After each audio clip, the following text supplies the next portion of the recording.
Africa. A continent of 1.4 billion people. A land with 60% of the world's arable land, some of the richest mineral deposits on the planet, and untapped human potential rivaling any developed nation. And yet, billions live in poverty. You see it in the streets. You see it in schools without teachers, hospitals without medicine, roads that lead nowhere. Why? The answer isn't a lack of resources. It isn't laziness. It isn't geography. The answer is a system. A system that makes money for a few while millions remain trapped in poverty. This is the business of keeping Africa poor. And today, we're going to uncover exactly who profits, how they profit, and why the system keeps running. Part 1. Africa's resources versus its wealth.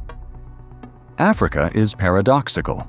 The Democratic Republic of Congo produces over 70% of the world's cobalt, a key ingredient in electric vehicle batteries. Nigeria generates billions from oil exports annually. Ghana and Ivory Coast produce over 60% of the world's cocoa.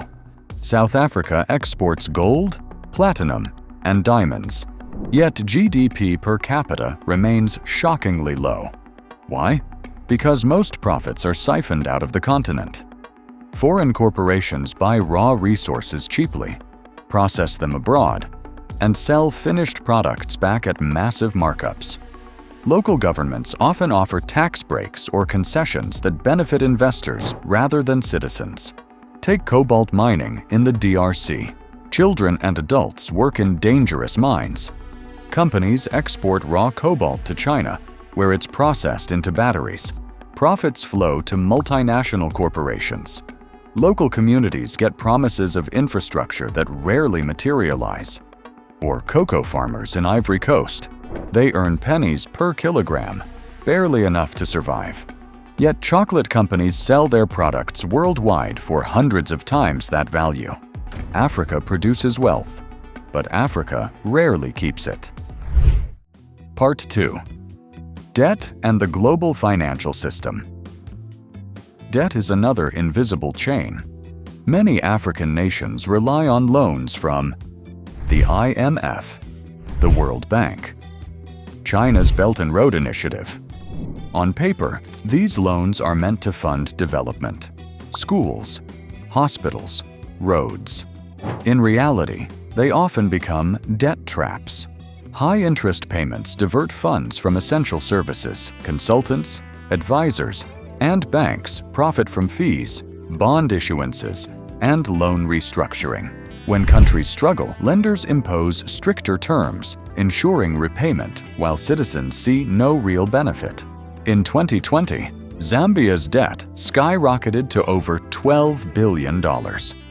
Loans intended for infrastructure instead funneled profits to foreign banks and contractors. Citizens faced austerity, job losses, and rising costs of living. Debt is profitable. The more countries pay, the more lenders earn, giving them an incentive to keep countries dependent. Part 3. Local corruption and elite capture. Internal corruption compounds the problem.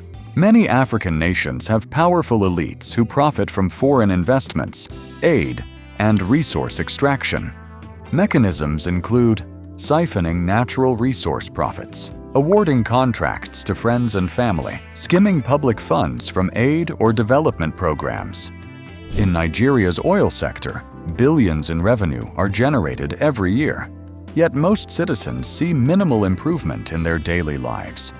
Politicians and elites enrich themselves, while public services remain underfunded. In Angola, under former President José Eduardo dos Santos, the country's oil wealth created billions for the elite. Ordinary citizens lacked access to healthcare, education, and basic infrastructure. Corruption was systematic, normalized, and incentivized by global banks and oil companies willing to pay bribes to secure contracts. This isn't ignorance, it's incentive. Poverty becomes profitable for a few, while the majority remain trapped. Part 4. Trade and global exploitation. Africa does not exist in isolation. Global trade rules often disadvantage African nations. Subsidized agriculture in Europe and the US undercuts local farmers. Raw materials are exported cheaply, while processed goods return at inflated prices. Multinational corporations dominate mining, energy, and agriculture, capturing most profits while local labor is paid minimally. Ivory Coast and Ghana produce billions of dollars worth of cocoa, but farmers earn just pennies per kilogram. Chocolate companies capture hundreds of times that value when products reach global markets. Or consider cotton in West Africa. Subsidized cotton from the US floods global markets. Local farmers cannot compete. Communities remain dependent on aid and imports, perpetuating poverty. The system isn't broken by accident. It is structured to extract wealth from the continent. Part 5. Who profits? Let's break it down. Who is making money from Africa's poverty? Multinational corporations exploit cheap labor and natural resources, maximize profits while offloading costs on local communities. International financial institutions profit from interest payments and consultancy fees. Aid and development projects often create business for global banks. Local elites and politicians skim contracts, siphon funds, and enrich themselves. Middlemen and extractive industries, brokers and traders who profit from resource flow. Together, these actors have created a business model of poverty. Poverty isn't accidental. It's profitable for someone. Part 6. Rare cases of success. It's not all doom.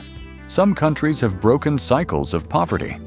Botswana, diamonds managed transparently, revenue invested in healthcare, education, and infrastructure. Rwanda, post-genocide reforms focused on technology, infrastructure, and anti-corruption.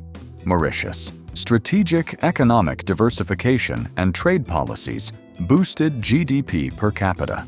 These examples show that poverty is not inevitable. Good governance and strategic policy can make a difference. Part 7. The takeaway. Africa's poverty isn't a mystery. It's a business, a system of extraction, incentives, and structural advantages that keeps wealth flowing out. While citizens bear the cost, citizens pay the price. Elites profit, foreign actors benefit. Change is possible. Awareness, strong governance, and accountability are the first steps. Africa has the resources, talent, and potential to thrive. The question is, will the business of keeping Africa poor continue, or will the people finally reclaim their wealth? Comment below. Who do you think is most responsible for keeping Africa poor?